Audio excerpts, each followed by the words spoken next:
ወገኖቼ ሞት ሲበዛ አበሳጫችሁ፣ ገዳማት ሲደፈሩ አይነዳችሁ፣ እግሮቻችንን ያጠቡ ዳቤ የጋገሩ እሳት የተጠበሱ አባቶች በጥይት ሲጠበሱ አያሳዝናችሁም? አንዳች ነገር አያበሳጫችሁ? እመቤቴ መኪና ካልሰጠሽኝማ የለሽም ማለት ነው። አንተ መኪና ካልነዳ ወላዲት አምላክ የለችም። ይሄ እኮ ንግድ ነው።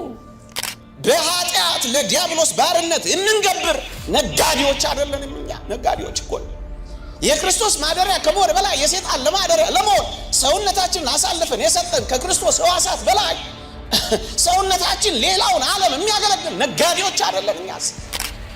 ቤተ ክርስቲያንን የሚያገለግሉ ሰዎች ምሳሌ ነው። አምነውበት ሳይሆን ለጥቅማቸው ብቻ ሲሉ የሚያገለግሉ፣ ደሞዝ እንዳይቀርባቸው ብቻ የሚያገለግሉ፣ ውሎ አበል እንዳይቀርባቸው ብቻ የሚያገለግሉ፣ ሳያምኑበት አንዳንዶች ማርያምን ይላሉ። አያምኑበትም እኮ ለመቆያነት እኮ ነው። ማርያምን አዛኟን ይሏል። አንዳንድ ቦታ ገጥሞኛል። ምን አይነት ፊልመኞች ናቸው እስኪባሉ ድረስ የቤት ቅናት ይበላኛል በሚል ርዕስ ይትቆያለን። እግዚአብሔር ከሁላችን ጋር ይሁን። ጌታችን አገልግሎት ሲጀምር 4 ፋሲካዎች ነበሩ እስከ ስቅለቱ ድረስ። የመጀመሪያው ፋሲካ በዚህ በዮሐንስ ወንጌል ምዕራፍ 2 ከቁጥር 14 ጀምሮ ተመዝግቧል። ሁለተኛው በሉቃስ ወንጌል ምዕራፍ 6 ቁጥር 1 የምታገኙት ነው። ሶስተኛው ፋሲካ በዮሐንስ ወንጌል ምዕራፍ 6 ቁጥር 4 የሚገኘው ነው። አራተኛው ፋሲካ ጌታ በተሰቀለበት ሰሞን የነበረው ነው። ከአገልግሎቱ ጅማሬ እስከ ፍጻሜ 4 ፋሲካ ያልኳችሁ እነዚህን ነው ወገኖቼ። የዛሬ በዓላቶቻችን የጌታ በዓላቶች ናቸው ወይስ የኛ በዓላቶች ናቸው? ወገኖቼ እንደዚህ ያስባችሁ ታውቃላችሁ? ጉባኤያቶቻችን የእግዚአብሔር ጉባኤያት ናቸው ወይስ የኛ ጉባኤያት ናቸው? ታስታውሳላችሁ? እስራኤል በበደሉ ጊዜ ሕዝቤ ይላቸው እንዳልነበረ ሕዝብህ እንዳላቸው ታስታውሳላችሁ? እኔ ያስፈራኛል። እግዚአብሔር እኔና እናንተን ሕዝቦቼ ይለን ይሆን ዛሬ? ባሮቼ አገልጋዮቼ ይለን ይሆን ዛሬ? እኔ ያስፈራኛል። ጳጳሳቶቼ ይል ይሆን ዛሬ እግዚአብሔር? ሰባኪዎቼ ይል ይሆን እግዚአብሔር ዛሬ? ባሪያዎቼ ይል ይሆን ዛሬ? ልጆቼ ይል ይሆን እግዚአብሔር ዛሬ? ወገኖቼ የኛ ጾም ነው፣ የጌታ ጾም ነው። ይሄ በጣም ያስፈራል። ያ አይሁድ ፋሲካ የሚለው ቃል ይሄንን ያሳያል። እንደውም ትንቢተ ኢሳይያስ ምዕራፍ 1 ቁጥር 14 ላይ ምን እንደሚል ታውቃላችሁ? መባቻችሁንና በዓላቶቻችሁን ነፍሴ ጠልታለች፣ ሸክምም ሆኖብኛል ይላል። ይሄ እንዴት ያስፈራል! ሸክም ሆነንበት ይሆን እግዚአብሔር? ነፍሱ ተጸይፈዋለች፣ ነፍሱ ተወደዋለች። የኔና የናንተን ኑሮ፣ የኔና የናንተን አገልግሎት፣ የኔና የናንተን አበርክቶ፣ የኔና የናንተን መንፈሳዊነት ጠልታዋለች፣ ወደዋለች። ሸክም ሆኖብኛል ይላል። ይህ እንዴት ያስፈራል! ለካ እግዚአብሔር የሚጠላው በዓል አለ። ለካ እግዚአብሔር የማይወደው ስብስብ አለ። ለካ እግዚአብሔር የማይቀበለው አገልግሎት አለ። ለካ እግዚአብሔር የማይመርጠው አገልጋይ አለ። ይህ እንደምን ያስፈራል! ሁለተኛው ክብር ይግባውና መድኃኒታችን ኢየሱስ ክርስቶስ አገልግሎቱን የጀመረው ከመቅደስ ነው። አገልግሎቱንም የፈጸመው በመቅደስ ነው። በመጀመሪያው ፋሲካ አገልግሎቱን ሲጀምር ቤተ መቅደስን በማንጻት ነው። ታስታውሱ ከሆነ ሊሰቀል ሲል አገልግሎቱንም ሲፈጽም የጨረሰው መቅደስን በማንጻት ነው። እናንተ ክርስቲያኖች በመቅደስ ውስጥ እድሜያችሁ ጀምሮ በመቅደስ ውስጥ ያልቅ ይሆን? ጉልበታችሁ የት ያረጃል? ዓይናችሁ የት ይፈዛል? እጃችሁ የት ይደነዝዛል? በመቅደስ ጀምራችሁ በመቅደስ ትጨርሱ ይሆን? ወገኖቼ ከዚህ የበለጠ ምን ትምህርት አለ? ጌታችን ያስተማረን ይህ ነው። በመቅደስ መጀመርን በመቅደስ መጨረስን ነው ያስተማረን። ሁለተኛው ነጥብ የሚያስተምረን ይህንን ነው። ሶስተኛው ጌታችን በመቅደስ ጀምሮ በመቅደስ መጨረስን ብቻ አይደለም። በመቅደስ የመጀመሪያው ስራው ያደረገው ማንጻትንና መቀደስን ነው። ወገኖቼ ምን ማለት መሰላችሁ? ከሁሉም ነገር የሚቀድመው ራስን መቀደስ ነው። ምእመናን ማር ይስሐቅ እንደተናገረው ማስተማር መልካም ነው፣ ከሁሉ በላይ ግን ራስን ንጹህ ማድረግ ነው የሚበልጠው። ባትሰብክ ይቅር፣ ባትዘምርም ይቅር፣ ባትሰበሰብም ይቅር፣ የሚቀድመው ቀዳሚ ጉዳይ ግን ራስን መቀደስና ማንጻት ነው። ወገኖቼ ከየት ነው የምንጀምረው እኛ? መጽሐፍ ቅዱስ እንዲህ ይላል፣ ወንድሞች ሆይ ሰውነታችሁን ሕያውና ቅዱስ መስዋዕት አድርጋችሁ ታቀርቡ ዘንድ በእግዚአብሔር ርኅራኄ እለምናችኋለሁ፣ እርሱም ለአእምሯችሁ የሚመች በጎ አገልግሎታችሁ ነው የሚለው። ወገኖቼ የቱንም ነገር ብናደርግ ዓለምን የሚያሸንፈው መቀደሳችን ብቻ ነው፣ ንጽህናችን ብቻ ነው። ሰውነታችሁ ሕያውና ቅዱስ መስዋዕት አድርጋችሁ ታቀርቡ ዘንድ ነው የሚለው። ስለ መቀደስ አስባችሁ ታውቃላችሁ ወገኖቼ? አንደበትን ስለ መቀደስ፣ ሰውነትን ስለ አለማርከስ፣ ከክፉ ነገር ጋር ስለ አለመተባበር፣ ቅድስና ለእግዚአብሔር ከማለት አስባችሁ ታውቃላችሁ? ነቢያት መንፈሳቸው ንጹህ በማድረግ እኮ ነው እግዚአብሔርን ያዩት። በእርግጠኝነት ሁላችሁም እግዚአብሔርን ለማየት እንደምትመኙ አስባለሁ። የእግዚአብሔር ቃል እንዲህ ይላል፣ ትቀደሱም ዘንድ ፈልጉ፣ ያለ እርሱ ጌታ ሊያይ የሚችል የለም ይላል። እግዚአብሔርን ማየት ከወደድን መቀደስ አለብን ወገኖቼ። ለዚህ ነው በመቀደስ የጀመረው። ለዚህ ነው በማንጻት የጀመረው። ለዚህ ነው እርኩስን ነገር ከማባረር የጀመረው ወገኖቼ። በቀን ስንት ጊዜ ትቀደሳላችሁ ወገኖቼ? መጽሐፍ ቅዱስ ግልጽ ትምህርት ነው የሚናገረው። እግዚአብሔርን በመፍራት ቅድስናን ፍጹም እያደረግን ስጋንና ነፍስን ከሚያረክሱ ነገሮች ራሳችንን እንለያለን ይላል ቅዱስ ጳውሎስ። ራሳችሁን ለዩ ምእመናን። እግዚአብሔር በዋናነት ከኛ የሚፈልገው መቀደሳችንን ነው። እግዚአብሔርን የምታገኝ ነፍስ የተቀደሰች ነፍስ ናት። ለዚህ ነው በኦሪትም በሐዲስም ስለ ቅድስና በሙሉ የሚናገረው ወገኖቼ። ከመቀደስ ነው የተጀመረው ወገኖቼ። ለመቀደስ ሲጀምር ምን አደረገ ወገኖቼ? አንድ ነገር አደረገ።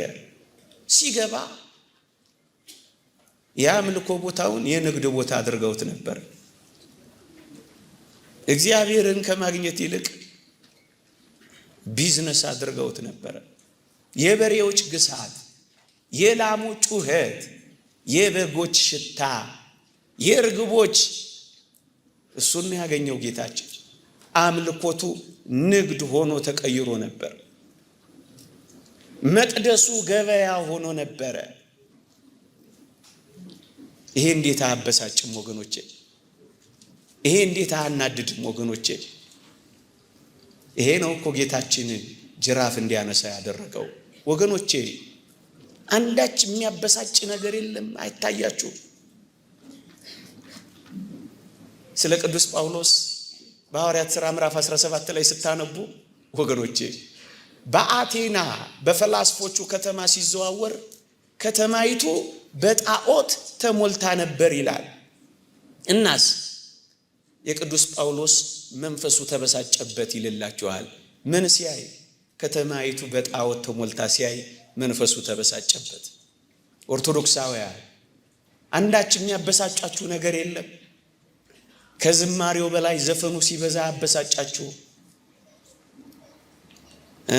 ከመቅደሱ በላይ ግሮሰሪው ሲበዛ አበሳጫችሁ?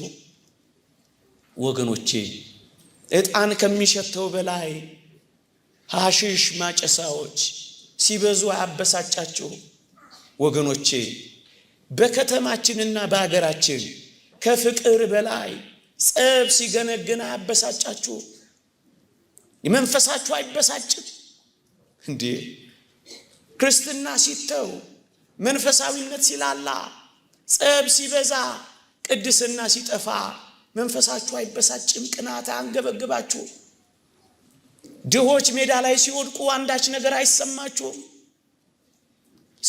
ሰዎች በስካር ሲባዝኑ አንዳች ነገር አያማችሁም? ወገኖቼ ሞት ሲበዛ አበሳጫችሁ? ገዳማት ሲደፈሩ አይነዳችሁ? እግሮቻችንን ያጠቡ ዳቤ የጋገሩ እሳት የተጠበሱ አባቶች በጥይት ሲጠበሱ አያሳዝናችሁም? አንዳች ነገር አያበሳጫችሁ? ምንም አይሰማችሁ? ምንም ነገር አይሰማንም? መንፈሳችሁ አይበሳጭም? መንፈሳዊነት ሲላላ እግዚአብሔር ቤት ከሚመጣው በላይ ጠንቋይ ቤት የሚካደመው ሲበዛ አያበሳጫችሁ? ከሰማው በላይ ያልሰማው ሲበዛ አይነዳችሁ እንዴ? ከደግነት ከየዋህነት በላይ ሴራ ሲገነግን አያናድዳችሁ? ከቅድስና በላይ ለግብረ ሰዶማዊነት ልንበረከክ ጫፍ ስንቀርብ አይነዳችሁ? አያበሳጫችሁ? ቀስ በቀስ እየተለወጥን ስንሄድ አያማችሁ? ምንም አትበሳጩ?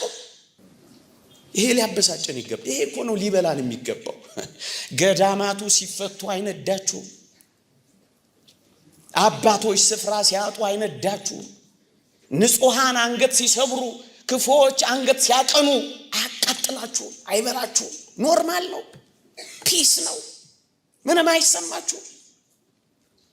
ስራ ልንሰራ ነው የተሰበሰብነው ወይስ እንደ ከዚህ ቀደሙ ከንፈር መጠን ለመለያየት ነው የተሰበሰብነው? ለመቀጠልና ለማቆም ባለው የዚህ ዓለም ትግል ውስጥ የሚያበሳጫችሁ ነገር የለም? በከተማይቱ ጣዖት ሞልቶ ሲመለከት መንፈሱ ተበሳጨበት የሚለው እኮ ጌታችንም ገብቶ ሲመለከት ነጋዴዎች በስቶ ሲያይ ጅራፍ አነሳ። እሱ ነው እኮ የቤት ቅናት ይበላኛል ያለው። አዎ እንጃ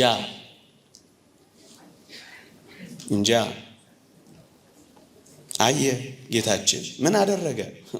ጅራፍ ገምዶ በሬ ነጋዴዎችን፣ በግ ሻጮችን፣ ርግብ ሻጮችና ገንዘብ ለዋጮችን እየገረፈ አባረራቸው። ወገኖቼ ነውር የሌለው በግ ይሰዋ እንደነበረ ነውር የሌለው በግ ሲመጣ እንዴት ይቆማሉ? ለዚህ ነው ያባረራቸው። ወገኖቼ በጉ በሌሎች ኃጢአት ተሸክሞ የሚሞት ነበር፣ የራሱ ኃጢአት አልነበረውም። በራሱ ኃጢአት ያልሞተ እውነተኛ በግ ሲመጣ ታዲያ ሌሎቹ በጎች ምን ያደርጋሉ? ይውጡ። ወጡ።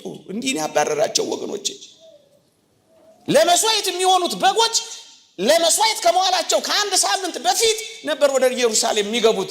ጌታችን ክብር ይግባውና እውነተኛ መስዋዕት ስለሆነ ከመሰቀሉ ከአንድ ሳምንት በፊት ነው ኢየሩሳሌም የገባው። እውነተኛ በግ ነው። ለዚህ ነው ያባረራቸው። ወገኖቼ እነዚህ መስዋዕቶች ከሩቅ ነበር የሚመጡት፣ ከብዙ ቦታ ደክመው ነበር የሚመጡት። እስኪ አንድ ነገር አስቡ። ጌታችን እንዴት ከሩቅ እንደመጣ ተመልከቱት። እጅግ በጣም ከሩቅ ነው የመጣው። ልዕልናውን ማን ይገልጠዋል? ህሊና የማይመረምረውን ምን አይነት ቃል ገልጦት ይናገራል? ከሩቅ ነው የመጣው። ከሩቅ ከሰማይ ዙፋኑ እስከ መስቀል ዙፋኑ ያለውን ርቀት ማን ሊገልጠው ይችላል? ቋንቋ እኮ አይገልጠውም። መመራመር እኮ አንችልም። ከሩቅ ነው የመጣው ወገኖች። ከሩቅ ጥልቀቱ ምጥቀቱ ለመታወቅ የሚያልፍ የእግዚአብሔር ፍቅር የሚለው እኮ ይሄንን ነው። ከሩቅ ነው የመጣው ወገኖች። ከሩቅ መጥቶ ነው እግራችን ስር ያጠበን። ከሩቅ መጥቶ ነው መስቀል ላይ የዋለልን። ከሩቅ መጥቶ ነው እኛ የቀመስነውን የቀመሰው። ከሩቅ በጎቹ ደካክመው እንደሚመጡ በፍቅራችን ደክሞ ታስታውሳላችሁ። ሰማርያዊቷን ሴት ሊፈልጋት ሲሄድ ርቦት ደክሞት በጉዞም ዝሎ ነበር ይላል። ፍቅሩ ነው ይሄን ያደከመው። የኛን ነፍስን የተጠማው ጉስቁል ያሉት እነሱ ልክ እንደዛ እኮ ነው። ለመስዋዕት አይሆኑም እያሉ ያባረሯቸው እንደነበረ ወገኖቼ እሱ የእግዚአብሔር ልጅ አይደለም ተብሎ የተባረረ እውነተኛ በግማ መድኃኒታችን ኢየሱስ ክርስቶስ ነው። ለዚህ ነው ያስወጣቸው። ይኸውላችሁ በሬ ነጋዴዎች ማለት በሬ እርሻን ነው የሚያርሰው። አዎ በሬ ነጋዴዎቹ አምነውበት ሳይሆን በቅን ልብ ሳይሆኑ ወገኖቼ ቤተ ክርስቲያንን የሚያገለግሉ ሰዎች ምሳሌ ነው። አምነውበት ሳይሆን ለጥቅማቸው ብቻ ሲሉ የሚያገለግሉ፣ ደሞዝ እንዳይቀርባቸው ብቻ የሚያገለግሉ፣ ውሎ አበል እንዳይቀርባቸው ብቻ የሚያገለግሉ ሳያምኑበት አንዳንዶች ማርያምን ይላሉ። አያምኑበትም እኮ ለመቆያነት እኮ ነው። ማርያም አዛኛል ይላሉ። አንዳንድ ቦታ ገጥሞኛል። ምን አይነት ፊልመኞች ናቸው እስኪባሉ ድረስ ታዲያ እንደዚህ ዘጋጆች አሉ። ምን እንደዚህ እኛም እንጂ ከመንፈስ ቅዱስ ያገኘነው የጸጋ ልጅነት በጥምቀት ያገኘነው በኃጢአት ለዲያብሎስ ባርነት የምንገብር ነጋዴዎች አይደለንም። እኛ ነጋዴዎች እኮ ነው። የክርስቶስ ማደሪያ ከመሆን በላይ የሰይጣን ለማደሪያ ለመሆን ሰውነታችንን አሳልፈን የሰጠን ከክርስቶስ ሕዋሳት በላይ ሰውነታችን ሌላውን ዓለም የሚያገለግል ነጋዴዎች አይደለም። እኛስ መቅደስ የሆነ ሰውነታችንን ለአላፊ አግዳሚ እርኩሰት የሰጠን ነጋዴዎች አይደለም። እኛስ ከዚህ በላይ ንግዳለን እንዴ? ከዚህ በላይ ንግዳለን እንዴ? ምን ማለት ነው? አምልኮ ንግድ ሲሆን ነው ጌታችን ጅራፍ ያነሳው። ገንዘብ ማግኛ፣ ስልጣን መያዣ፣ ሀብት ማፍሪያ፣ አንዱን ማጥቂያ ሌላውን መጥቀሚያ፣ ዝና ማካበቻ ብቻ ከሆነ ንግድ ነው። መኑኝ ንግድ ነው። ይሄ ነው ጌታችንን ጅራፍ ያስነሳው። አንዳንዴ እኮ የኔና የናንተም አገልግሎት ንግድ ይሆናል ወገኖች። አባቶቻችን እንደሚሉት የትኛውም ጸሎት፣ የትኛውም ሱባኤ፣ የትኛውም ጾም፣ የትኛውም አገልግሎት ለነፍስ ጥቅም ለእግዚአብሔር ፍቅር ካልሆነ ምን ብቻ ነው? ፈራችሁት? ኧረ እኔ አልፈራውም። ንግድ ብቻ ነው። ለነፍስ ጥቅም ካልሆነ ንግድ ብቻ ነው። ለእግዚአብሔር ፍቅር ካልሆነ ንግድ ብቻ ነው ወገኖቼ። ለዕድሜ ማርዘሚያ፣ ለንብረት መጠበቂያ፣ ለግዛት ማቅኛ፣ ለጠላት መጉጃ፣ ምቾትን መጠበቂያ። እንደው ለእኔ መቤቴ መኪና ካልሰጠሽኝማ የለሽም ማለት ነዋ። አንተ መኪና ካልነዳ ወላዲት አምላክ የለችም። ይሄ እኮ ንግድ ነው። ያውም አየር ባየር ሳይኖሩ አምጡ ንግድ ነው ወገኖቼ። ያኔ ነው ጅራፍ ያነሳው። ያኔ ነው ጅራፍ ያነሳው። እየሰማችሁ ነው? ስንት ጅራፎች አይታወቀን ይሆናል እንጂ ይሄ ሁሉ እኮ ይሄኔ ጅራፍ ይሆናል ወገኖቼ። ስንት ጅራፍ አለ። እንዲህ ይላል እግዚአብሔር ቃል። የመጨረሻ ጥቅሴ ነው። ብልጥግናቸውን ለምርኮ ትንቢተ ሶፎንያስ ምዕራፍ 1 ብልጽግናቸውን ለምርኮ ቤታቸውን ለሌላ ወይናቸውን ለአዕዋፍ አደርገዋለሁ። እንግዳ ልብስ የሚለብሱትን በመድረኩ ላይ የሚዘሉትን አመፃንና ሽንገላን የሚመሉትን እቀጣለሁ ይላል እግዚአብሔር። እግዚአብሔር ከዚህ ያድነን። አንዳንዴ የሰበሰብነው በየሆስፒታሉ መበተን እኮ ጅራፍ ነው ወገኖቼ። እውነት አሰብ ጅራፍ እኮ ሰው አይገባውም እኮ ወገኖቼ። ጮማ ለመቁረጥ ጠጅ ለማወራረድ ያሰብነው ሂሳብ እኮ ፋርማሲ ከተሰለፍንበት እኮ ይሄ እኮ ምንድን ነው? ጅራፍ ነው። ከሙዳየ ምጽዋት መገልበጥ፣ ጂም ውስጥ መገላበጥ፣ ይሄ እኮ ጅራፍ አይደል? አይቶ ካለ አትብላ አትብላ አትብላ ተብሎ እኮ አለመብላት እኮ ራሱ እኮ ጅራፍ ነው። እውነት አሰብ ታየዋለህ እንጂ ምን አትለው ምን አትለው እንዴ? የገነባነውን ካልኖርንበት ይሄ እኮ ጅራፍ ነው አይደል? ምን እናድርገው ያሉ ሰዎች ከየት እናምጣው ብለው ሲጨነቁ አላየንም? ይሄ እኮ ጅራፍ ነው። አይገባንም እንጂ ወገኖቼ። በእኔና በእናንተም ላይ ስንት ጅራፎች አሉ። እነዚህ ሁሉ ጅራፎች አሉ፣ በጣም ብዙ በርካታ ወገኖቼ። እኔና እናንተስ መቅደሳችንን ሰውነታችንን መቼ ይሆን የምናነጻው? መቼ ይሆን የምንቀድሰው? የእግዚአብሔር ቤተ መቅደስ ቅዱስ ነው፣ ይኸውም እናንተ ናችሁ ይላል። እና ማንጻት መቀደስ ከክፉና ከርኩሰት መለየት እንጀምር። ከዛሬ ጀምሮ ካለበታችን ከሕዋሳቶቻችን በሙሉ ንጽህናችንን እንጠብቅ። የቤት ቅናት ይበላኛል። ይቆየን።